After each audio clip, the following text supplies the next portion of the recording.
ए लंकाधिराज, मुझे आपके पास श्री राम ने परामर्श और मार्गदर्शन प्राप्त करने के लिए भेजा है। राजन, मुझे उत्तर दें।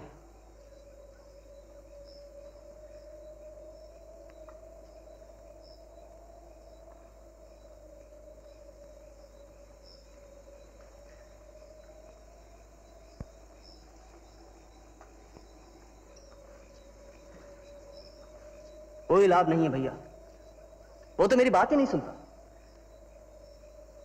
तुमने उनसे आदरपूर्वक बात तो की ना? जी हां, मैंने वैसा ही किया है। जब तुम उनसे बात कर रहे थे, खड़े कहां थे? उसके बगल में, सिर के पास, ताकि वो मेरी बात सुन सके। यही तो भूल हुई लक्ष्मण। तुम्हें उनके पैरों के पास खड़ा होना चाहिए था, वैसे ही जैसे एक शिष्य गुरु के पास खड़ा होता है। परंतु भैया, वो मेरा गुरु नहीं है। लक्ष्मण, ज्ञान को तिरस्कार मत करो। ज्ञान सदा पवित्र होता है। चलो हम दोनों उनके पास चलते हैं।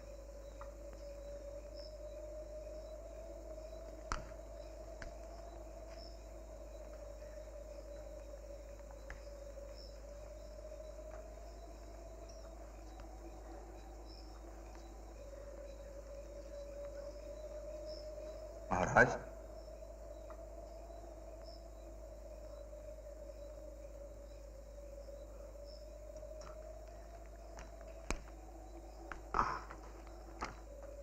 मैं भला आपको क्या मार्गदर्शन दे सकता हूं? मेरी बुद्धि तो स्वयं भ्रमित और अंधकार में डूबी है। उचित और अनुचित के बीच का भेद जानने में असमर्थ है। हे रघुकुल स्वामी, मैं भला आपको क्या शिक्षा दे सकता हूं? महाराज, आप मुझसे बड़े हैं, अनुभवी भी हैं, एक समर्थ शासक रहे हैं आप। मुझे उचित, अनुचित और शासन करने के संबंध में आपके विचार जानने चाहिए। हे राम, मेरे जीवन का अंत अब निकट है। कुछ भी कह पाना कठिन है।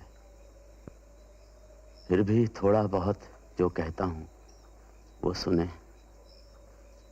हे रघुराज, कोई भी कार्य जो दया, प्रेम और परोपकार की भावना से किया जाता है वो निश्चित ही अच्छा होता है, किंतु सत्कर्मों को हम सदैव स्थगित करते रहते हैं। अगर आप कोई सत्कर्म करना चाहते हैं तो उसमें देरी न करें, उसे तुरंत कर डालें, नहीं तो बाद में उसे पूरा करने में कठिनाई होती है। किसी अच्छे काम को टाल दोगे तो वो कभी पूरा नहीं होगा। उचित कहा आपने। हाँ, दुष्कर्मों के बारे में तो मैं तुम्हें बहुत सी बातें बता सकता हूं। मैंने जीवन में दुष्कर्म ही तो किए हैं। देखो, आज मेरे सभी पुत्र पौत्र मारे जा चुके हैं। क्रोध, घमंड, घृणा, इन्हीं से दुष्कर्मों का जन्म होता है। किसी क्षण के आवेश में आकर हम दुष्कर्म करने के लिए उतावले हो जाते हैं। जब शूर्पणखा रोती चिल्लाती बिलखती हुई मेरे पास आई तो सबसे पहले मेरे मन में यही विचार उठा कि सीता का हरण करके इस अपमान का बदला लूंगा। थोड़ा भी नहीं रोका, तनिक भी नहीं सोचा, किंतु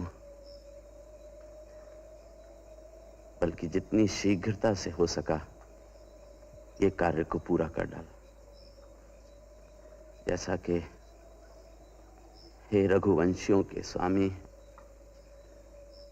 जैसा कि दुष्कर्मों की प्रवृत्ति होती है कि वो चिल्ला चिल्ला कर अपने पूरे होने की मांग करते हैं,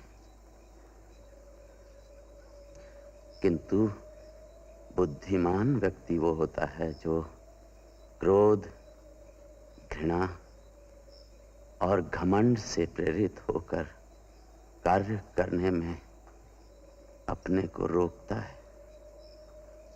उचित अनुचित के बारे में मेरा यही ज्ञान है। हे राम, इस ज्ञान का तुम सदुपयोग करना और मेरे अपराधों को क्षमा करना।